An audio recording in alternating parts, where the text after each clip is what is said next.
Hi hello ನಮಸ್ಕಾರ ಸ್ನೇಹಿತರ. ಇಲ್ಲಿ ಭಾರ್ಗವಿ ಹೋರಾಟಕ್ಕೆ ಬ್ರೇಕ್ ಹಾಕೋದಕ್ಕೆ ಗಾಯತ್ರಿ ದೇವಿ ಸಿದ್ಧವಾಗಿದ್ದು ಭಾರ್ಗವಿ ಹೋರಾಟಕ್ಕೆ ಬ್ರೇಕ್ ಕೂಡ ಹಾಕಿದ್ದಾರೆ. ಹಾಗಿದ್ರೆ ಆ ಒಂದು ಬ್ರೇಕ್ ಖಂಡಿತವಾಗ್ಲೂ ಶಾಶ್ವತನ ಅಂದ್ಕೊಂಡ್ರೆ ಖಂಡಿತ ಅಲ್ಲ, ಜಸ್ಟ್ ಅದು ಟೆಂಪ್ರರಿ ಮಾತ್ರ. ಹಾಗಿದ್ರೆ ಕೋಟ್ಕೋದ ಭಾರ್ಗವಿ ಮಾಡಿದ್ದೇನು ಆಗಿದ್ದೇನು, ಗಾಯತ್ರಿ ದೇವಿ ಕತೆ ಏನಾಯಿತು, ಇದೆಲ್ಲವನ್ನ ಕೂಡ ತಿಳ್ಕೋಬೇಕು ಅಂದರೆ ಈಗಲೇ ನಮ್ಮ ಈ ಚಾನಲ್ನ ಸಬ್ಸ್ಕ್ರೈಬ್ ಮಾಡಿ, ಹಾಗೆ ಒಂದು ವಿಡಿಯೋವನ್ನು ಪೂರ್ತಿಯಾಗಿ ನೋಡೋದನ್ನು ಯಾವುದೇ ಕಾರಣಕ್ಕೂ ಕೂಡ ಮರಿಬೇಡಿ. ಇಲ್ಲಿ ಭಾರ್ಗವಿ ತನ್ನ ಹೋರಾಟದಲ್ಲಿ ನಿಜಕ್ಕೂ ಸಾಕಷ್ಟು ರೀತಿಯ ಅಡೆತಡೆಗಳನ್ನು ಅನುಭವಿಸ್ತಿದ್ದಾರೆ. ಕಾಳಿಯಾಗಿ ಹೋಗಿ ಗೋಡನ್ನಲ್ಲಿರ್ತಕ್ಕಂಥ ಒಂದು ರೆಡ್ ಬುಕ್ಕನ್ನು ತೆಗೆದುಕೊಂಡು ಬಂದು ಮಾವನನ್ನು ಕಾಪಾಡಬೇಕು ಅಂತ ಹೇಳಿ ಭಾರ್ಗವಿ ಅಂದ್ಕೊಂಡ್ರೆ ಅದಕ್ಕೂ ಕೂಡ ಮಣ್ಣು ಹಾಕಿದ್ದಾಳೆ ಬೃಂದ ಅಂತ ಹೇಳ್ಬೋದು. ನಿಜಕ್ಕೂ ಭಾರ್ಗವಿಗೆ ವಿಲ್ಲನ್ ಗಾಯತ್ರಿ ದೇವಿನ ಬೃಂದಾನ ಅಂತ ಅನ್ನಿಸ್ಬಿಡುತ್ತೆ. ಒಂದು ರೀತಿಯಲ್ಲಿ ಹೇಳುವುದಾದರೆ ಬೃಂದಾನೇ ನಿಜವಾದ ವಿಲ್ಲನ್ ಅಂತ ಹೇಳ್ಬೋದು. ಯಾಕಂದರೆ ಭಾರ್ಗವಿ ಮಾಡ್ತಕ್ಕಂಥ ಪ್ರತಿ ಕೆಲಸದ ಸುಳಿವನ್ನು ಕೊಡ್ತಿರೋದೇ ಬೃಂದ. ಹಾಗಾಗಿ ಇಲ್ಲಿ ಗಾಯತ್ರಿ ದೇವಿ ಎಚ್ಚೆತ್ಕೊತಿದ್ದಾರೆ. ಇದರ ನಡುವೆ ಗಾಯತ್ರಿ ದೇವಿ ಭಾರ್ಗವಿ ಮನೆಗೆ ಬಂದು ರೆಡ್ ಬುಕ್ ಬಗ್ಗೆ ಮಾತಾಡಿ ಅರ್ಜುನನ್ನು ಲಾಕ್ ಮಾಡಿ ಅಲ್ಲೇ ರೆಡ್ ಬುಕ್ಕನ್ನು ಇವರ ಕಣ್ಣು ಮುಂದೆನೇ ಸುಟ್ಟು ಭಸ್ಮ ಮಾಡ್ತಾರೆ. ಆದರೆ ನಿಜಕ್ಕೂ ಕೂಡ ರೆಡ್ ಬುಕ್ ಭಸ್ಮ ಆಯಿತಾ, ಅಥವಾ ಭಾರ್ಗವಿ ಆಲ್ರೆಡಿ ಗಾಯತ್ರಿ ದೇವಿಗೆ ಚೊಳ್ಳೆ ಹಣ್ಣನ್ನು ತಿನ್ನಿಸಿ ಸೈಲೆಂಟ್ ಆಗಿದ್ದು ಗಾಯತ್ರಿ ದೇವಿಗೆ ಒಂದು ಸಣ್ಣ ಸುಳಿವು ಕೂಡ ಕೊಡದೆ ಆಕೆಗೆ ದೊಡ್ಡ ಕೆಡ್ಡಾನೆ ತೋಡಿದಾರ ಅಂತ ಕೂಡ ಅನಿಸುತ್ತೆ. ಯಾಕಂದರೆ ಭಾರ್ಗವಿ ಎಂದೂ ಕೂಡ ಈ ರೀತಿಯಲ್ಲಿ ಮಣ್ಣು ತಿನ್ನೋ ಕೆಲಸ ಮಾಡೋದೇ ಇಲ್ಲ. ಆದರೆ ಇವತ್ತು ಆ ರೀತಿ ಆಗಿದೆ ಅಂತ ಹೇಳಿದ್ರೆ ಖಂಡಿತ ಬೇರೊಂದೇ ಆಟ ನಡೀತದೆ ಅಂತಲೇ ಹೇಳ್ಬೋದು. ಇಲ್ಲಿ ಬೃಂದ ಏನು ಅಂತ ಗೊತ್ತಿರ್ತಕ್ಕಂಥ ಭಾರ್ಗವಿ ಬೃಂದ ಗೊತ್ತಿರೋ ರೀತಿಯಲ್ಲಿ ಯಾವುದೇ ಕೆಲಸ ಮಾಡೋದಿಲ್ಲ. ಆದರೆ ಇವತ್ತು ಬೃಂದ ಮುಖಾಂತರ ಇಲ್ಲಿ ಭಾರ್ಗವಿ ಕೆಲಸ ಹೊರಬಂದು ಇಲ್ಲಿ ಅರ್ಜುನ್ ಲಾಕ್ ಆಗಿ ಒಂದು ರೆಡ್ ಬುಕ್ ಕೂಡ ಸುಟ್ಟು ಹೋಗಿದೆ. ಹಾಗಿದ್ರೆ ಸುಟ್ಟೋಗಿರ್ತಕ್ಕಂಥದ್ದು ರಿಯಲ್ ಬುಕ್ಕ ಅಥವಾ ಫೇಕ್ ಬುಕ್ಕ?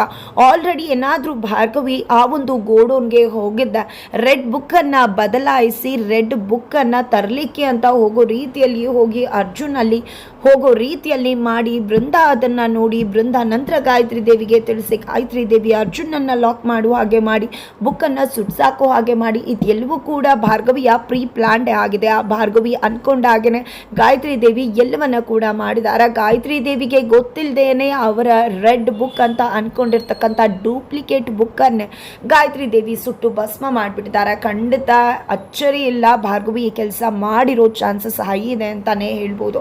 ಯಾಕಂದ್ರೆ ಆಲ್ರೆಡಿ ಇಲ್ಲಿ ಭಾರ್ಗವಿ ಗಾಯತ್ರಿ ದೇವಿಯ ಫಿಂಗರ್ ಪ್ರಿಂಟ್ಸ್ ಅನ್ನ ತಗೊಂಡಿದ್ದಾರೆ, ಅದನ್ನ ಟೆಸ್ಟ್ಗೂ ಕೂಡ ಕೊಟ್ಟಿದ್ದಾರೆ. ಆದರೆ ಯಾವುದೇ ಅಕೌಂಟ್ಸ್ ಕೂಡ ಆ ಒಂದು ಫಿಂಗರ್ ಪ್ರಿಂಟ್ಸ್ಗೆ ಮ್ಯಾಚ್ ಆಗ್ತಾ ಇಲ್ಲ. ಆ ಕಡೆ ಗಾಯತ್ರಿ ದೇವಿ ಡೂಪ್ಲಿಕೇಟ್ ರೆಡ್ ಬುಕ್ ಅನ್ನ ಕ್ರಿಯೇಟ್ ಮಾಡಿದ್ದಾರೆ. ತಾನು ಹೇಗೆ ರೆಡ್ ಬುಕ್ ಅನ್ನ ಇಟ್ಕೊಂಡು ಅಲ್ಲಿ ಎಲ್ಲ ವ್ಯವಹಾರವನ್ನ ಬರೀತಾ ಇದ್ರು ಅದೇ ರೀತಿಯಾಗಿ ಜೆಪಿನೇ ಗಂಗಾ ಅನ್ನೋ ರೀತಿಯಲ್ಲಿ ಬಿಂಬಿಸಿ ಆ ಒಂದು ರೆಡ್ ಬುಕ್ ನಲ್ಲಿ ಎಲ್ಲ ಒಂದು ಡೀಟೇಲ್ಸ್ ಅನ್ನ ಟ್ರಾನ್ಸಾಕ್ಷನ್ ಅನ್ನ ಅವರ ಮಾಡಿರ್ತಕ್ಕಂಥ ಕೆಲಸವನ್ನ ಬಿಸ್ನೆಸ್ ಬಗ್ಗೆ ಎಲ್ಲವನ್ನ ಕೂಡ ಬರೆದಿಟ್ಟು ಎಲ್ಲದಕ್ಕೂ ಕೂಡ ಜೆಪಿಯ ತಂಬನ್ನ ಸೈನ್ ಮಾಡಿದ್ದಾರೆ. ಬಿಕಾಸ್ ಇಲ್ಲಿ ಶಕ್ತಿನೇ ಜೆಪಿಯ ತಂಬನ್ನ ಸೈನ್ ಮಾಡಿರೋದು ಅವರ ಒಂದು ರ್ಯಾಪ್ ಅನ್ನ ಯೂಸ್ ಮಾಡೋದ್ರ ಮುಖಾಂತರ. ಅವರ ಕೈ ಬರಹವನ್ನೇನು ಫೋರ್ಜರಿ ಮಾಡ್ತಾರೆ, ಬಟ್ ಈಗ ತಮ್ಮ ಸಿಂಬಲ್ ಅನ್ನ ಕೂಡ ಫೋರ್ಜರಿ ಮಾಡಿದ್ದಾರೆ. ಈ ಒಂದು ಬುಕ್ ಖಂಡಿತವಾಗ್ಲೂ ನಮಗೆ ಕೆಲಸಕ್ಕೆ ಬರುತ್ತೆ. ಗಂಗಾನೇ ಬಂದು ಗಂಗಾ ಅಂದ್ರೂ ಕೂಡ ಕೂಟ ನಂಬುವುದಿಲ್ಲ ಅನ್ನೋ ರೀತಿಯಲ್ಲಿ ಆರ್ಕೆ ಕೂಡ ಹೇಳ್ತಿದ್ದಾರೆ. ಹಾಗಿದ್ರೆ ಎಲ್ಲ ಕಡೆಗಳಿಂದಲೂ ಕೂಡ ಇಲ್ಲಿ ಜೆಪಿ ಲಾಕ್ ಆಗಿದ್ದಾರೆ. ಇತ್ತ ಕಡೆ ಅರ್ಜುನನ್ನ ಉಳಿಸ್ಕೋಬೇಕು ಅನ್ನೋ ಕಾರಣಕ್ಕೆ ಶಕ್ತಿ ಪ್ರಸಾದ್ ಕಾಲಿಟ್ಕೊಂಡು ಗಂಗಾ ಅಂತ ಒಪ್ಕೋತೀನಿ ಅಂತ ಹೇಳಿ ಭಾರ್ಗವಿ ಕೂಡ ಇನ್ನು ಮುಂದೆ ಕೇಸಲ್ಲಿ ಎಂಟ್ರಿ ಆಗೋದಿಲ್ಲ ಅಂತ ತಿಳಿಸಿ ತಾನು ಜೈಲಿಗೆ ಹೋಗೋದಕ್ಕೆ ಸಿದ್ಧ ಅಂತ ಹೇಳಿ ಒಪ್ಕೊಂಡು ಅರ್ಜುನನ್ನ ಕಾಪಾಡ್ಕೊಂಡಿದ್ದಾರೆ. ಅತ್ತ ಕಡೆ ಭಾರ್ಗವಿ ಗಾಯತ್ರಿ ದೇವಿಯ ಕಾಲಿಟ್ಕೋಬೇಕು ಕೋರ್ಟಲ್ಲಿ ಇಟ್ಕೊಳ್ಳೋದ್ರ ಮುಖಾಂತರ ಗಾಯತ್ರಿ ದೇವಿ ತನ್ನ ಗೆಲುವಿಗೆ ಕೇಕೆ ಹಾಕಬೇಕಾಗಿದೆ. ಇದೆಲ್ಲವನ್ನ ಕೂಡ ಒಂದು ಕಡೆ ನಡೀತಾ ಇದೆ. ಆದ್ರೆ ಮಗದೊಂದು ಕಡೆ ಭಾರ್ಗವಿ ಕೂಡ ಕಣ್ಣೀರು ಹಾಕ್ತಿದ್ದಾರೆ. ಜೆಪಿನೇ ಹೋಗಿ ಭಾರ್ಗವಿಯನ್ನ ಸಮಾಧಾನವನ್ನ ಮಾಡ್ತಾರೆ. ಅಲ್ಬೇಡಮ್ಮ, ಕಾಲ ಅನ್ನೋದು ಹೀಗೆ ಇರುತ್ತೆ ಅಂತ ಹೇಳಕ್ಕಾಗಲ್ಲ, ನಿನ್ನ ಪ್ರಯತ್ನವನ್ನ ಮಾಡಿದೆ, ಬಟ್ ನನಗೆ ಗೊತ್ತಿತ್ತು ಈ ರೀತಿ ಅಡ್ಡದಾರಿಯಲ್ಲಿ ಬಂದು ಗಾಯತ್ರಿ ದೇವಿ ಖಂಡಿತವಾಗ್ಲೂ ನಮ್ಮನ್ನ ಲಾಕ್ ಮಾಡ್ತಾರೆ ಅಂತ. ಅದೇ ನಡೆದಿದೆ, ಐ ಆಮ್ ಪ್ರಿಪೇರ್ಡ್ ಅಂತ ಹೇಳ್ತಾರೆ ಜೆಪಿ. ಬಟ್ ಭಾರ್ಗವಿ ಸೋಲನ್ನು ಒಪ್ಕೊಳ್ಳೋದಕ್ಕೆ ರೆಡಿ ಇಲ್ಲ, ಮಾವನನ್ನ ಜೈಲಿಗೆ ಕಳಿಸೋದಕ್ಕೆ ರೆಡಿ ಇಲ್ಲ. ಆ ಕ್ಷಣದಲ್ಲೂ ಕೂಡ ಆಕೆ ಹೇಳ್ತಿರೋದು ತನ್ನ ಮಾವನನ್ನ ಬಿಡಿಸ್ಕೊಂಡು ಕರ್ಕೊಂಡು ಬರ್ತೀನಿ ಅಂತ.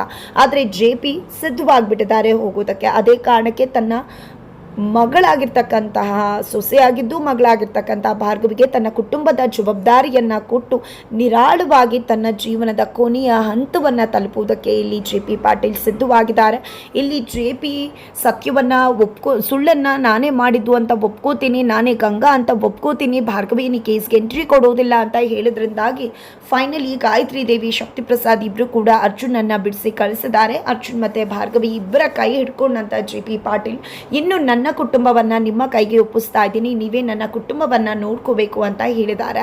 ಇತ್ತ ಕಡೆ ಭಾರ್ಗವಿ ಕಣ್ಣೀರು ಹಾಕ್ತಿದ್ದಾರೆ, ಬಟ್ ಅಲ್ಲೂ ಕೂಡ ಹೇಳ್ತಿದ್ದಾರೆ ನಿಮ್ಮನ್ನು ನಾನು ಜೈಲಿಗೆ ಕಳಿಸೋದಿಲ್ಲ ಅಂತ. ಬಟ್ ಭಾರ್ಗವಿ ಇದನ್ನು ಬಿಟ್ಟು ಬಿಡು, ಸುಮ್ಮನೆ ಇದ್ದು ಬಿಡು, ಖಂಡಿತ ಪಾಪಿಗಳ ವಿರುದ್ಧ ನಾವು ಹೋರಾಡೋದಕ್ಕೆ ಸಾಧ್ಯ ಇಲ್ಲ ಅಂತ ಜೆ ಪಿ ಹೇಳ್ತಿದ್ದಾರೆ. ಹಾಗಿದ್ರೆ ನಿಜಕ್ಕೂ ನಾವು ಹೇಳಿದಾಗೆ ಭಾರ್ಗವಿ ಆಲ್ರೆಡಿ ರೆಡ್ ಬುಕ್ಕನ್ನು ಬದಲಾಯಿಸಿರೋ ಸಾಧ್ಯತೆ ಹೈ ಇದೆ ಅಂತ ಹೇಳ್ಬೋದು.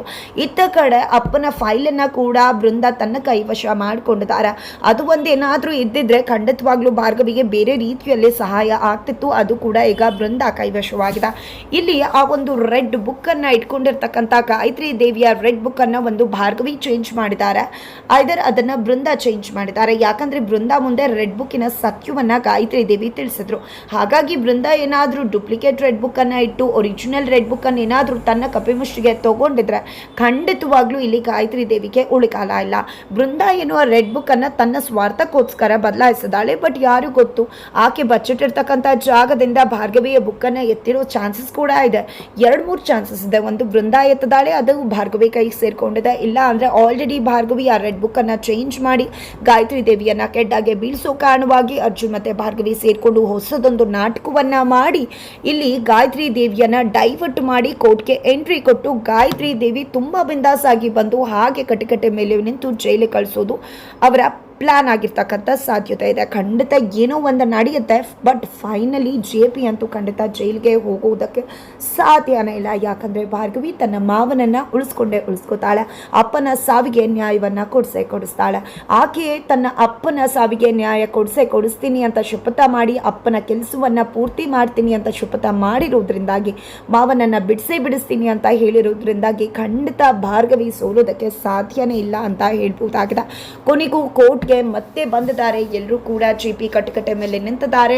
ಶಕ್ತಿ ಪ್ರಸಾದ್ ಹಾಗೆ ಗಾಯತ್ರಿ ದೇವಿ ಇಬ್ರು ಕೂಡ ಅಲ್ಲೇ ಕುಳಿತುಕೊಂಡಿದ್ದಾರೆ. ಆರ್ ಕೆ ಭಾರ್ಗವಿ ಮುಂದೆ ನಿಂತಿದ್ದೆ ಜಡ್ಜ್ ಮುಂದೆ ತಮ್ಮ ವಾದವನ್ನು ಮಂಡಿಸಲಿಕ್ಕೆ ಸಿದ್ಧವಾಗ್ತಿದ್ದಾರೆ. ಅರ್ಜುನ್ ಕೂಡ ಭಾರ್ಗವಿಗೆ ಸಾಥ್ ಕೊಡ್ತಿದ್ದಾರೆ. ಫೈನಲಿ ಭಾರ್ಗವಿ ತನ್ನ ವಾದವನ್ನು ಮಂಡಿಸೋದ್ರ ಮುಖಾಂತರ ಪ್ರಾರಂಭದಲ್ಲಿ ತನ್ನ ಸೋಲನ್ನು ಒಪ್ಕೊಳ್ಳೋಕೆ ನಿರ್ಧಾರ ಮಾಡ್ತಿರ್ತಾರೆ ಭಾರ್ಗವಿ. ಬಟ್ ಫೈನಲಿ ಗಾಯತ್ರಿಯ ದೇವಿಯ ಕಾಲಿಡ್ಕೋಬೇಕಾಗಿದೆ.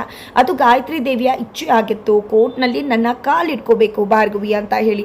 ಅದೇ ರೀತಿಯಾಗಿ ಭಾರ್ಗವಿ ತನ್ನ ಸೋಲನ್ನು ಒಪ್ಪಿ ಗಾಯತ್ರಿ ದೇವಿಯ ಕಾಲನ್ನೇನು ಇಟ್ಕೋತಾರೆ. ಆದರೆ ಅದು ಕೂಡ ಟೆಂಪರರಿ. ಕಾಲಿಡ್ಕೊಂಡಂತಹ ಭಾರ್ಗವಿ ಹಾಗೆ ಕಾಲಿಡ್ದು ಎಳೆದು ಬಿಸಾಡೋದ್ರ ಮುಖಾಂತರ ಇಲ್ಲಿ ಗಾಯತ್ರಿ ದೇವಿಯ ಕತೆಗೆ ಅಂತ್ಯ ಆಡುವುದಕ್ಕೆ ಸಿದ್ಧವಾಗಿ ಕೊನೆಯ ಒಂದು ಅಂತ್ಯಕ್ಕೆ ಬಂದಿದ್ದಾರೆ ಜೆ ಪಿ ಪಾಟೀಲ್ ಅವರ ಒಂದು ಕೇಸ್ನಲ್ಲಿ. ಕೊನೆಗೂ ಕೂಡ ಗಾಯತ್ರಿ ದೇವಿಯ ಅಂತ್ಯ ಭಾರ್ಗವಿ ಕೈಯಿಂದಾನೆ ಅಂತಾನೆ ಹೇಳ್ಬೋದು. ಭಾರ್ಗವಿಯ ಫೈನಲಿ ಹೋರಾಟಕ್ಕೆ ಜಯ ಸಂದಿದೆ. ಗಾಯತ್ರಿ ದೇವಿ ಜೈಲಿಗೆ, ಹಾಗೆ ಜೆ ಪಿ ಪಾಟೀಲ್ ಮನೆಗೆ ಅಂತ ಹೇಳ್ಬೋದು. ಬಟ್ ಗಾಯತ್ರಿ ದೇವಿಯನ್ನು ಹೇಗೆ ಜೈಲಿಗೆ ಕಳಿಸಿದ್ರು ಅನ್ನೋದನ್ನು ತಿಳ್ಕೋಬೇಕು ಅಂದರೆ ಮುಂದಿನ ವಿಡಿಯೋಗೆ ವೇಟ್ ಮಾಡೋದನ್ನು ಮರಿಬೇಡಿ.